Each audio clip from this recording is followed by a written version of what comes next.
Hello viewers, once again, welcome to my channel and welcome to our home. And today is Sunday, so ngayon pupunta kami sa lupa ng ninang ko. Dito lang siya sa Batangas City. And also, family day na rin para sa aming mag-anak. And also, mag-drill din ako doon ng solar. So ito yung mga equipment kong dadalhin. Barena, drill bit, saka screwdriver. So, but before that, pupunta muna ako sa site. Check ko muna kung ano na bang ginagawa ng mga pintor doon. And habang nagluluto si Mrs. pupunta muna ako doon sa site. Check ko muna kung ano bang ginagawa nila doon. May gagawin pa nga pala ako mamaya. Lilinisin ko pa tong kotse ni Mrs. Pero for now, ito muna yung gagamitin natin. Yung luma namin sa sakyan. So tara, check muna natin yung project. Yung project nga pala ng father ko, may kalapitan lang din sa unit namin. Pwede ka maglakad, pwede naman magsakay, depende sa gusto mo. O kung nakakalipad ka naman, pwede ka naman lumipad. Hindi, joke lang. Ito nga palang ongoing project namin is a 2-story residential building. This is a renovation project from old house to new house.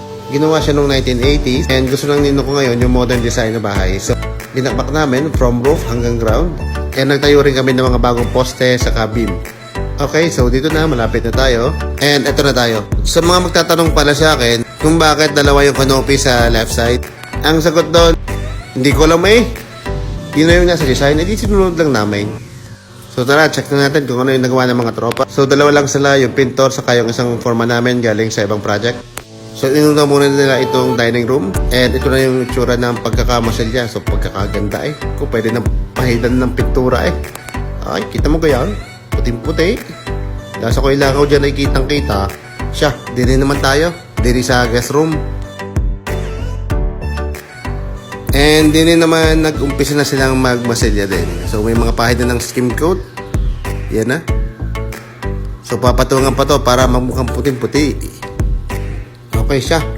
Tara na at hinaharap na ng misis. Pero pupunta muna ako sa grahit. Ako may titingnan muna doon sa isa kong sasakyan. Ay yan na.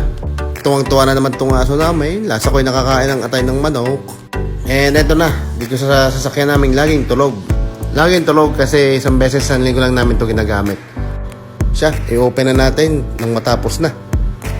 Ito lang naman yung titingnan natin din eh. Din sa gitnang aray. Hindi dyan. Din yan. Hindi na ko lang din kung merong mga baray-baray ang nakatago. Alay puro resibo naman. Wala. Bahite.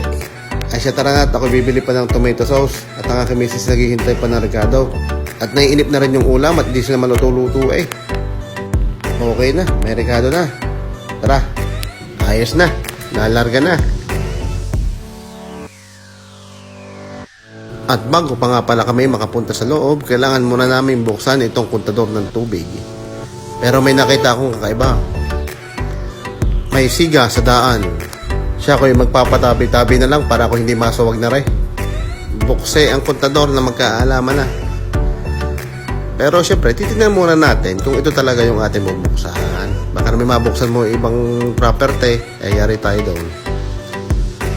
At ito na nga, tayo papasok na hoodie na sa grahe ng akin ninang. Ito yung kanyang lupa.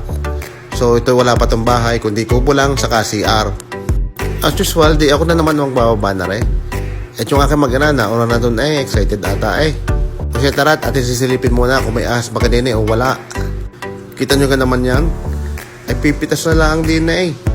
May ulam na pag uwi. Mas okay din naman yung ganitong family bonding kaysa palaging nasa mall o kaya palaging gumagala. Maganda rin naman yung mag-nature tripping. Nakakainip din naman pag nasa bahay lang. Kapag naman nasa mall o palaging gumagala, gagastos ka naman. So ngayon nature tripping muna kami. So naglilinis muna si Mrs. ng kubo kasi dito muna kami maglalagay ng gamit. So maliit na pamilya lang kami. Ako, si Mrs. saka yung anak namin babae. And it's picnic time. Kahit hindi ko buksan yung luto ng misis ko, ay halatang masarap ay. Paminsan-minsan, yung ganitong setup, masaya rin naman. Yung pupunta ka lang sa lugar na close to nature, kasama yung pamilya mo, magdala ka ng lutong ulam, ng kanin, ng folding chair, payong at folding table, sold na yun. Ay, may pwede na kami pitasin mamaya. Bumubunga na mga papaya din sa lupa na ninang. Ayan dami eh. Pati rin talbos ng balinghoy, kami magdala dinaray. Ako nga lang ay napaisip din eh. Dala ko nga handrail at screwdriver. Ay, hindi ko naman dala yung hagdan eh. Ay, di wala rin ako maikabit din eh. Ay siya, hindi sa susunod na lang ang ikakabit. Makakain na muna. At yun na nga, nagustuhan na chikiting namin na maglaro. At di rin ngayon, hinahabol siya ng kanin at ulam. Ay di aking susubukan na laang habang naglalaro. Pwede naman yun eh. At ano nga pala yung kanyang mamay. Ay kita mo kay kaganda-ganda ng aking asaway, oh. Probinsyana eh. Pagkagaling kaganda naman magtataba sa bakuran mo, ay talaga nakakahiram ng purol na karay. Dapat lagi bagong hasa. At kami sumilong muna din sa kubo. At palagay na may uulan eh. Pero yung kanyang mami din eh, busy-busy pa sa pagtatanim. Kami naman ng anak ko ay pahinga muna din sa kubo. Maya-maya ay uuwi na rin kami. Kaya hayaan ko muna siya maglaro. Ay kita nyo ko yan, oh. Parang ngayon na nakakita ng lamesang gawa sa kawain eh. Susuot pa yun sa ilalim. Tingnan mo, oh. O yun na, oh. Iyan na. Ay iyan na nga. Ay sumuot na nga eh. Pero okay lang yan, anak. I-enjoy mo muna pagkabata mo. Love na love ka naman namin ng mami mo eh. Pero bago kami umuwi, mamimitas muna si Mrs. ng talbos ng balinghoy at ng papaya. Habang ako naman, bantay ko muna yung anak ko dito sa kubo. Malaking advantage din naman yung may tanim ka sa bakuran para hindi mo na kailangan pumunta pa ng palengke. O paano, next time na ulit. Uwi na kami, maliligo at tutulog muna. And syempre, family time at home.